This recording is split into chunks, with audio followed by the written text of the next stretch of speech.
అలాగే ఉద్యోగాలు చేసేవాళ్ళు ఉద్యోగ భారం, అలాగే పిల్లలు చదువుకునే భారం, మరి పెద్దవారైన తర్వాత ఉద్యోగాలనే భారం, ఆ తర్వాత వివాహం చేసుకునే భారాలు, ఇలా లోకంలో చూస్తే ఎన్నో భారాలు ఉన్నాయి. ఆ భారాలన్నీ ఎంత కష్టపడినా ఎంత ప్రయాసపడినప్పుడు కూడా ఆ భారాలు తీరడం లేదు. మన జీవితకాలం అంతా కూడా ప్రయాసపడాలి, కష్టపడాల్సి వస్తూ ఉంటుంది.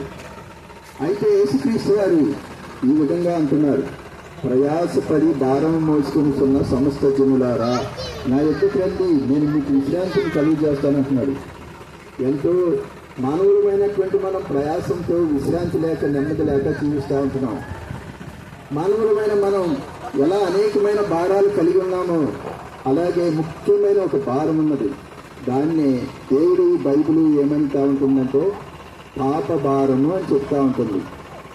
మానవులు ఎన్ని ప్రయాసపడినా ఎన్ని భారాలు పడినా కానీ విశ్రాంతి లేక నెమ్మది లేక జీవిస్తూ ఉంటున్నారు. అలాగే దానితో పాటు ప్రతిరోజు జీవించే జీవితంలో ఎన్నోసార్లు పాపాన్ని భారం కలిగి మోస్తూ ఉంటున్నాడు. పాప భారాన్ని మోస్తూ ఉంటున్నాడు. మన క్రియల ద్వారా, మన తలంపుల ద్వారా, మన ఆలోచన ద్వారా, మన యొక్క పని ద్వారా, మాటల ద్వారా, చూపుల ద్వారా, వినికిడి ద్వారా, హృదయం ద్వారా ఎన్నో పాప భారాలు మోస్తూ ఉంటున్నాడు. అయితే పాపాన్ని బట్టి ఒక జీతం ఉన్నది. మనం ఏ పని చేసినా సాయంత్రానికి ఒక జీతం అనేది ఉంది, కూలి అనేది ఉంది, ఉద్యోగస్తులకి జీతం ఉన్నది. అలాగే పాపానికి కూడా ఒక జీతం ఉన్నది. ఏంటంటే అది పాపము వలన వచ్చే జీతము మరణము. మనందరము ఒక రోజున మరి ఎంత ప్రయాసపడినా ఎంత జీవించినప్పుడు కూడా ఒక రోజున చనిపోతూ ఉంటున్నాం. మనకి పాపం వలన మరణం అనే భారం వచ్చింది. ఈ మరణానికి అప్పగింపబడతా ఉంటున్నాం. మరణించిన తర్వాత మానవుడు ఎక్కడికి వెళ్తా ఉంటున్నాడు? నిత్య నరకం, యుగ యుగాల మంది అగ్నిగుండం. ఆ అగ్నిగుండం నుంచి తప్పించడానికి ప్రభు అయినటువంటి యేసుక్రీస్తు వారు, దేవాది దేవుడు, సర్వ సృష్టికర్త, ఈ ప్రపంచాన్ని ఒక్క మాట చేత సృష్టించినటువంటి దేవుడు, మానవులమైనటువంటి మనలను తాను నిర్మించినటువంటి దేవుడు, మనలో ఉన్నటువంటి పాపం అనే భారాన్ని తీసివేయడానికి 2024 సంవత్సరాల క్రితం ఒక మానవుడిగా ఈ భూమి మీద జన్మించినాడు.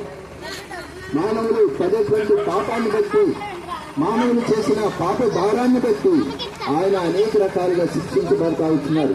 మనం చేతులతో చేసిన పాప భారాన్ని బట్టి చేతుల్లో మేకులు పెట్టినారు. మన హృదయంతో చేసిన పాప భారాన్ని బట్టి ఆయన హృదయంలో పొడవబడ్డారు. మన కాళ్ళతో చేసిన పాప భారాన్ని బట్టి కాళ్ళలో మేకులు కొట్టారు.